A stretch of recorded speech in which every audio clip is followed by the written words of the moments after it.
السلام علیکم دوستوں، میرا نام ہے بنیامین شیخ اور آپ دیکھ رہے ہیں ہارر انسیڈنٹ۔ آج جو میں کہانی آپ کو سنانے جا رہا ہوں وہ میرے دوست کے خالو جو کہ پولیس میں تھے ان کی زبانی ہے۔ بات ہے 1977 کی، جب میری پوسٹنگ حیدرآباد کر دی گئی۔ اس وقت میری 2 بیٹیاں اور 1 بیٹا تھا۔ فیصلہ یہ ہوا کہ پہلے میں وہاں جا کر سیٹنگ کر لوں، پھر تمہاری خالہ اور بچوں کو بلواؤں گا۔ بچے بہت چھوٹے تھے، ایک بیٹی 8 سال اور دوسری 7 سال کی تھی، جبکہ بیٹا 4 سال کا تھا۔ اگلے 2 دن بعد جوائننگ دینی تھی تو ضرورت کا سامان لے کر نکل پڑا اور ریلیٹیو کے یہاں رک گیا۔ اگلے 2 دن بعد پولیس اسٹیشن جوائن کر لیا۔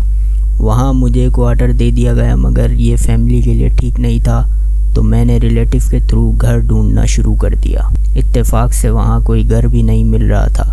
بڑی مشکلوں سے پھر ریئل اسٹیٹ کے تھرو گھر ملا۔ اس جگہ کا نام گاڑی کھاتا تھا اور وہاں ہندوؤں کے دور کے پرانے گھر اور بلڈنگز تھی۔ مجھے جس بلڈنگ میں گھر ملا وہ 3rd فلور پر تھا۔ اس کا راستہ سیپریٹ نہیں تھا، نہ اوپر والے کی خبر تھی نہ نیچے والے کی، بس بیچ میں میرا ایک گھر تھا۔ گھر کا آنگن بہت بڑا تھا، اسی میں 2 کمرے تھے اور وہیں برآمدے میں ٹوائلٹ تھا اور ایک بالکنی سی تھی چھوٹی سی۔ خیر میں نے بیانہ دے دیا اور گھر کی حالت صاف نہیں تھی تو میں نے کلر والے کو ٹھیکے پر دے دیا کہ کیونکہ گھر لمبے ٹائم سے خالی پڑا تھا۔ خیر اس نے اپنا کام کیا، مگر مجھے نہیں معلوم تھا اس کے بعد وہ کہاں گیا۔ چابی اس نے پڑوس میں دے دی تھی اور مزدوری بھی نہیں لی اور سامان بھی وہیں چھوڑ کر چلا گیا تھا۔ میں نے بیوی بچوں کو وہاں بلوا لیا۔ وہ علاقہ کافی گنجان آباد تھا، مگر اس کے باوجود مغرب کے بعد سناٹے کا راج ہوتا تھا۔ ہمیں آئے ہوئے 1 مہینہ ہو گیا۔ بچے کھیلتے رہتے اسی برآمدے میں اور بیگم آرام کرتی یا سامان لینے نیچے چلی جاتی تھی۔ اس کے بعد یہ ہونے لگا کہ وہاں عجیب واقعات پیش آنے لگے۔ تمہاری پھپھو وغیرہ اس وقت چھوٹی تھیں۔ وہ رکنے آئی، وہ میری بیٹیوں اور بیٹے کے ساتھ کھیلتی رہتی تھیں کیونکہ ان کی بھی عمر 9 یا 10 سال کی ہوگی۔ بچوں کا معمول تھا کہ وہ صبح جلدی اٹھ کر کھیلتے۔ ایک روز وہ نہ جانے کس چیز سے خوف زدہ ہو گئے۔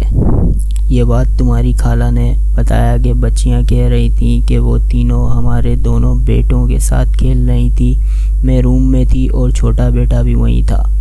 مجھے ان کی آواز آ رہی تھی، لیکن جب دونوں بچیاں اسکول سے آئیں یہ ڈر گئیں اور گھر جانے کی ضد کرنے لگیں۔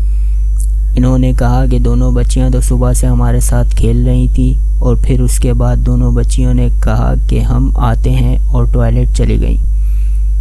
تبھی گیٹ بجا تو یہ دروازہ کھلنے گئیں تو ہکا بکا رہ گئیں کہ وہ تو اسکول سے آ رہی تھیں اور وہ کہہ رہی کہ وہ صبح سے اسکول میں ہیں، جبکہ ان بچیوں کے کہنا تھا کہ ہم دونوں ٹوائلٹ گئی تھی اور ہم آوازیں لگا رہے تھے۔ تبھی گیٹ بجا اور تم دونوں اسکول یونیفارم میں آ گئیں۔ میں نے کہا وائف سے کہ بچیاں ہیں، وہم ہوگا، لیکن اس کے بعد ایسا کئی بار ہونے لگا۔ جب بھی مہمان آتا وہ کہتا آپ تو کچن میں تھیں اور روم میں کیسے آئیں وغیرہ وغیرہ۔ یہ ان کی بچیاں کہتی کہ ہم لوگ تو بچوں کے ساتھ کھیل رہے تھے تو یہ بعد میں روم میں سو رہے تھے۔ پھر بیگم اور مجھے بھی نظر آنے لگا کہ جیسے وائف ٹوائلٹ گئی اور میں ویٹ کر رہا تھا کہ اب آئے تب آئے، مگر جب کافی دیر ہو گئی اور ٹوائلٹ جا کر دیکھا وہاں کوئی بھی نہیں تھا اور وہ بیڈ پر سو رہی تھی۔ سیم بیگم کے ساتھ بھی یہی ہونے لگا۔ صرف 1 مہینے بعد بھی یہ سب ہو رہا تھا۔ اسی دوران وائف پریگننٹ ہو گئی اور انہیں کچھ دن کے لیے بچوں کے ساتھ کراچی بھیج دیا۔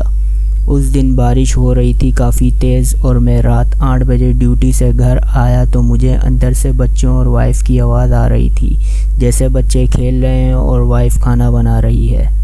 حیرت تب ہوئی کہ گیٹ پہ تو تالا لگا تھا۔ میں نے گیٹ کھولا تو کوئی بھی نہیں تھا، سناٹا ہی سناٹا تھا۔ میں نے بالکنی میں جا کر دیکھا شاید پڑوس وغیرہ سے آواز آ رہی ہو، کچھ تو بالکنی میں کچھ بھی نہیں تھا، بارش ہو رہی تھی۔ میں نے چینج کیا اور سو گیا۔ میں نے خواب دیکھا کہ ایک چھوٹے قد کا بونا جیسا انسان ہے، وہ میرے سامنے بالکنی میں گیا اور کسی چیز سے گڈھا کھودنے لگا۔